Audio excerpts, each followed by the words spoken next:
جبکہ علامہ ابن کثیر رحمہ اللہ علیہ نے فرمایا کہ جب حضرت عمر ابن خطاب کو یہ خبر پہنچی کہ رسول اللہ صلی اللہ علیہ وآلہ وسلم نے اپنی بیویوں کو طلاق دے دی ہے تو وہ اپنے گھر سے مسجد کی طرف آئے، اور جب دروازے پر پہنچے تو آپ نے سنا کہ مسجد کے اندر لوگوں میں بھی یہی ذکر ہو رہا ہے۔ یہ دیکھ کر آپ نے کہا کہ اس خبر کی تحقیق کرنی چاہیے۔ چنانچہ آپ رسول کریم صلی اللہ علیہ وآلہ وسلم کے پاس پہنچے اور پوچھا کہ کیا آپ نے اپنی بیویوں کو طلاق دی ہے؟ تو آپ نے فرمایا کہ نہیں۔ تو حضرت عمر فرماتے ہیں کہ تحقیق کرنے کے بعد میں مسجد کی طرف آیا اور دروازے پر کھڑے ہو کر اعلان کیا کہ رسول اللہ نے اپنی بیویوں کو طلاق نہیں دی، اور جو آپ یہ کہہ رہے ہیں جو لوگ، یہ غلط ہے۔ تو اس پر یہ آیات نازل ہوئیں۔ اور اسی طرح سے منافقین بھی کوئی نہ کوئی جھوٹی خبر آ کر یا کوئی افواہ آ کر پھیلا دیا کرتے تھے لوگوں میں کہ جیسے بہت بڑی فوج مدینے پر حملہ کرنے والی ہے اور چند میل کے فاصلے پر ہے، تو اس سے لوگوں میں خوف و ہراس پھیل جاتا تھا۔ تو اس چیز کی بھی نفی کی گئی اس میں۔ اللہ پاک فرماتے ہیں وَإِذَا جَاءَهُمْ کہ جب آتا ہے ان کے پاس امر من الامن کوئی معاملہ امن کا، او الخوف یا خوف کا، اذاعوا به تو اس کو وہ مشہور کر دیتے ہیں، وَلَوْ رَدُّوهُ إِلَى الرَّسُولِ اور اگر لوٹاتے وہ اس معاملے کو رسول اللہ صلی اللہ علیہ وآلہ وسلم کی طرف، وَإِلَىٰ أُولِي الْأَمْرِ اور صاحب امر کی طرف، منہم ان میں سے، یعنی اس وقت جو رائے والے سمجھدار لوگ ہیں، اگر ان کی طرف اس کو لے کر جاتے تو لا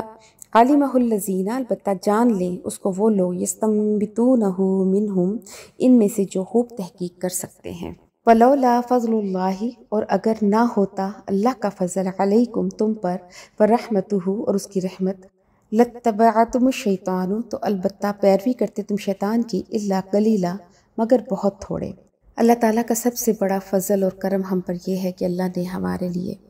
ایک ایسا رحمت اور محبت کرنے والا نبی ہمیں بھیجا، قرآن پاک نازل کیا اور مسلمان گھرانے میں پیدا کیا۔ اور اگر اس کے بعد ہم نماز روزے کی پابندی کرتے ہیں، اپنی زبان پہ نظر پہ کنٹرول رکھتے ہیں، اپنے ظاہر اور باطن کو ایک جیسا رکھتے ہیں، حلال حرام کی تمیز کرتے ہیں، تو یہ اتنا بڑا انعام ہے ہم پر کہ جس کا ہم کبھی بھی شکر نہیں ادا کر سکتے۔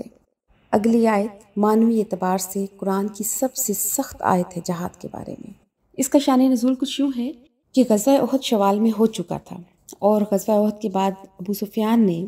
یہ وعدہ کیا تھا کہ ہم لوگ دوبارہ مسلمانوں کے ساتھ لڑیں گے اور دوبارہ یہاں پر مقابلے کے لیے آئیں گے۔ اس غزوے کو بدر صغریٰ بھی کہتے ہیں۔ تو آپ صلی اللہ علیہ وآلہ وسلم نے ذی-قعدہ میں اس کے ابو سفیان کے وعدے کے مطابق دوبارہ مقابلے کے لیے جانا چاہا۔ اس وقت بعض لوگوں نے جو ابھی زخمی تھے اور بعض نے کچھ افواہوں کی وجہ سے جانے میں ہچکچاہٹ کا اظہار کیا، تو پھر اللہ تعالیٰ نے یہ آیت نازل فرمائی کہ جس میں آپ صلی اللہ علیہ وآلہ وسلم کو یہ ہدایت کی گئی کہ اگر یہ مسلمان لڑائی سے ڈرتے ہیں تو اے رسول تم تنہا اپنی ذات سے جہاد کرنے میں توقف مت کرو، اور اللہ تمہارا مددگار ہے۔ اس ہدایت کو پاتے ہی آپ 70 صحابہ کے ساتھ بدر صغریٰ کی طرف تشریف لے گئے، جس کا وعدہ ابو سفیان نے کیا تھا۔ لیکن اللہ تعالیٰ نے ابو سفیان اور کفار کے دل میں اتنا رعب اور خوف ڈال دیا کہ کوئی بھی مقابلے کے لیے نہیں آیا، اور اپنے وعدے سے جھوٹے بھی ہوئے۔ تو اللہ تعالیٰ نے اپنے ارشاد کے موافق کافروں کی لڑائی کو بند کر دیا، اور رسول اللہ صلی اللہ علیہ وآلہ وسلم اپنے ساتھیوں سمیت سلامتی کے ساتھ واپس آ گئے۔ اللہ پاک فرماتے ہیں فَقَاتِلْ فِي سَبِيلِ اللَّهِ پس لڑو اللہ کی راہ میں، لا تکلف اور نہیں تکلیف دی جائے گی آپ کو، یا نہیں آپ ذمہ دار، الا نفسک مگر اپنی جان کے،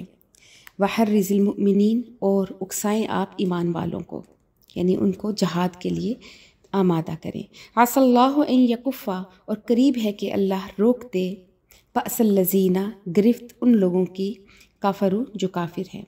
یعنی کافروں کی قوت اور اسلحے سے آپ نہ گھبرائیں، ان کی تعداد سے نہ گھبرائیں، اللہ آپ کے ساتھ ہے۔ واللہ اور اللہ اشد بأسا سخت ہے گرفت میں، و اشد تنکیلا اور بہت سخت ہے سزا دینے میں۔ کہ جب انسان کا ایمان بہت مضبوط ہو، اللہ پر بہت پختہ یقین ہو، تو پھر اللہ تعالیٰ ایسے انسان کی مدد ضرور کرتے ہیں۔ ایسے انسانوں کے لیے پھر فرشتے مدد کے لیے نازل ہوتے ہیں، جس کا نظارہ ہم جنگ بدر میں کر چکے ہیں۔ اسی طرح تاریخ میں کافی واقعات ملتے ہیں کہ جب مٹھی بھر صحابہ نے بہت بڑے بڑے لشکروں کو شکست سے دوچار کیا، جیسے قادسیہ کے میدان میں حضرت ابو عبیدہ بن جراح اور حضرت خالد بن ولید کی کمان میں لڑائی کے لیے صحابہ گئے۔ جب لڑائی بہت زوروں پر پہنچی تو انہوں نے پوچھا کہ حضرت ہمارے ساتھ لڑ لڑ کر لوگ تھک چکے ہیں، کچھ زخمی ہیں اور ایک طرف دشمنوں کی 60,000 تعداد ہے، تو اگر آپ مجھے اجازت دیں تو میں 60 آدمیوں کا 60,000 سے مقابلہ کروانا چاہتا ہوں۔ حضرت ابو عبیدہ بن جراح نے تھوڑا سا تامل فرمایا اور کہا کہ 60 آدمیوں کا 60,000 سے مقابلہ، لیکن پھر ان کا جذبہ دیکھتے ہوئے اجازت دے دی، اور پھر تاریخ میں موجود ہے کہ 60 نے 60,000 کا مقابلہ کیا اور باوجود اس کے کہ 60,000 کو شکست ہوئی اور 60 میں سے صرف 10 آدمی شہید ہوئے اور باقیوں کو اللہ تعالیٰ نے فتح نصیب فرمائی۔ اس بات پر یقین رکھیں کہ جب ایمان مضبوط ہو تو اس مضبوط ایمان کے مقابلے میں دنیا کا کوئی ہتھیار کام نہیں کر سکتا۔ کافر جتنا چاہے ہتھیاروں پر اسے تکبر ہو، اپنی فوج پر اس کو فخر ہو، لیکن اگر اس کے مد مقابل مسلمان جو بہت مضبوط ایمان والا ہے، اس کے اعمال درست ہیں، تو اللہ تعالیٰ اسی کو فتح نصیب فرمائیں گے، اللہ تعالیٰ فضل فرمائیں گے، رحمت نازل ہوگی اور فرشتے مدد کے لیے اتریں گے۔ مگر آج ہم مسلمانوں کا نہ تو ایمان مضبوط ہے اور نہ ہی ہمارے اعمال درست ہیں، اور اسی لیے ہر جگہ آج مسلمان صرف اور صرف ذلت اور رسوائی کی زندگی گزار رہا ہے۔ تو اللہ پاک سے دعا ہے